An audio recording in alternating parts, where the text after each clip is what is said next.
guys, Simply Betta here, coming at you from outside. Summer is here and there are so many people who are setting up these great outdoor ponds or summer tubs to raise some pretty aquatic plants or ornamental fish, or to just have a beautiful little centerpiece out in their yard. After a lot of really strange cold snaps, it's finally warmed up enough here to be able to do some kind of outdoor pond. So I can finally hop on this very fun trend and make myself an outdoor pond or a summer tub. Being a betta fish breeder and all, I'm an aquarium and a fish enthusiast, but I've never actually done this outside. I've only been inside with fish tanks. I've never done an outdoor pond, so this is going to be a brand new learning experience for me. I'm sort of late to making a summer pond video, so I'm not gonna have the first video. I'm not gonna have the biggest pond or the pond with the coolest features or the most beautiful koi, but perhaps mine can be the fanciest. This fountain behind me has only ever been a fountain. It's never been a pond. It's never had plants in it. It's never had any kind of life in it. It's only been this cute little pond centerpiece on my patio. Last year, I thought I was going to turn it into a pond, but I ended up just not having the time. And I was really pregnant at the time, so I was just really exhausted, and I didn't do it. But this year, I'm finally going to turn this concrete fountain into a beautiful pond with plants and with life. Not only is this lower basin filled with water, but also the fountain itself has a fair amount of water volume in it. It's been at this house for who knows how long, and it's been a welcome decoration every summer. Oh, this old thing? So let's get started turning this pretty fountain into an even prettier pond. Before I get started, I do know that there's a small leak in this pond. Down by the base, there's an old hole with a screw plug in it meant for draining the pond. So somebody plugged the hole with silicone, but that doesn't work anymore. See what I'm talking about? That, right there. I'm calling the help right now to come fix it.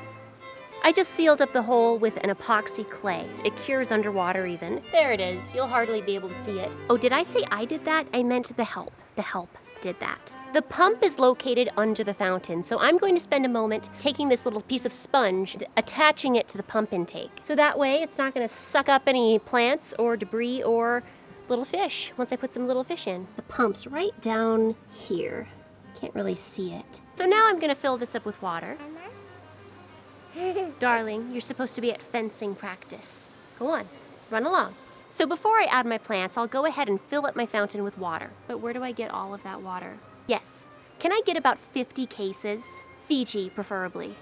You don't have Fiji? What about smart water? Can I do smart water?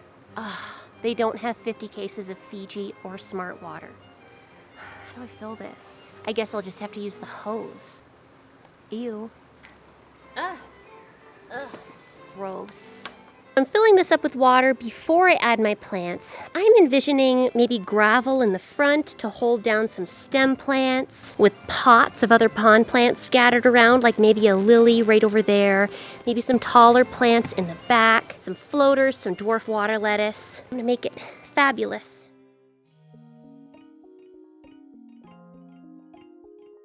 Selfie. All right, I filled up the fountain. Let's start to get some plants in before I turn it on.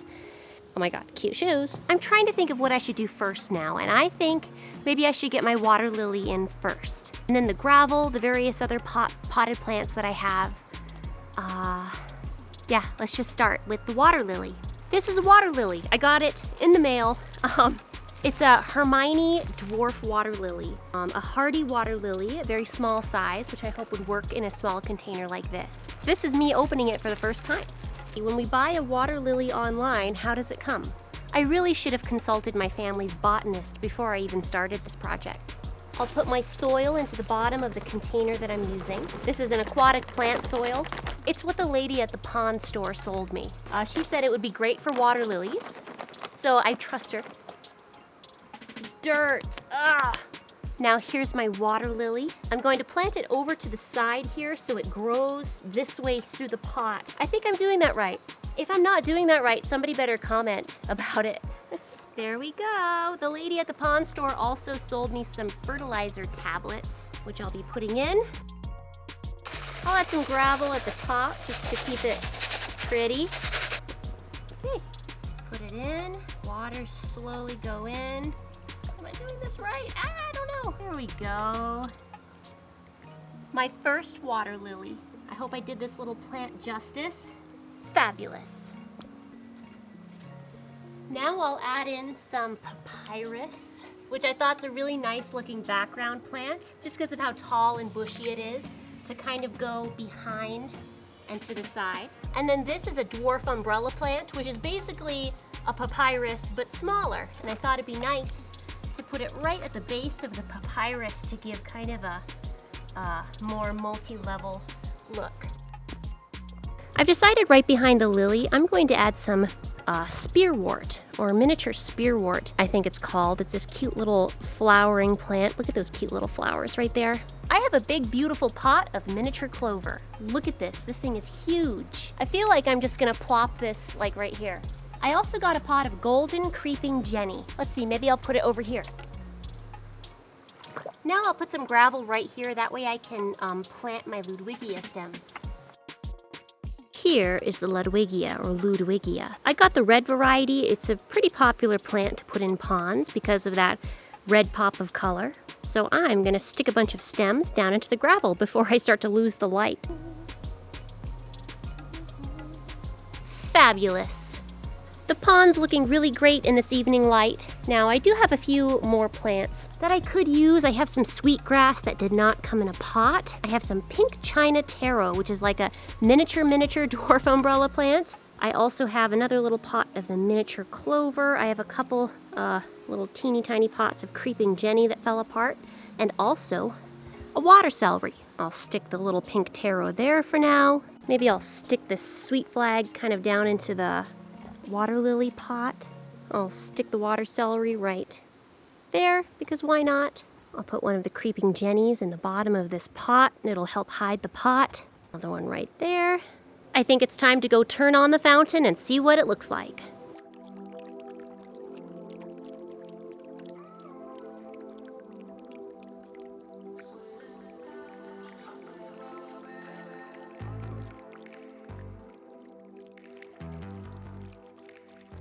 Plants are in, the fountain's working, everything's great. I actually have no idea if I'm supposed to add a bacterial starter culture to the pond. Like I said, this is my first time having an outdoor pond. I'm assuming it just works the exact same as an indoor aquarium. Because I have a sponge on my pump, technically that's my sponge filter. I feel like I'm gonna go ahead and seed the pond. And then I'll also add a little bit of fertilizer. And both of those products are from Brightwell, who's my sponsor, but I pretty much only use Brightwell products, so I'm happy about that. Okay, I'm just putting some of the starter in some water, kind of mix it around in the water, and then I'm gonna add the bacterial starter to here. So you have to do this every day for a while until you're fully seeded. And then here's the fertilizer.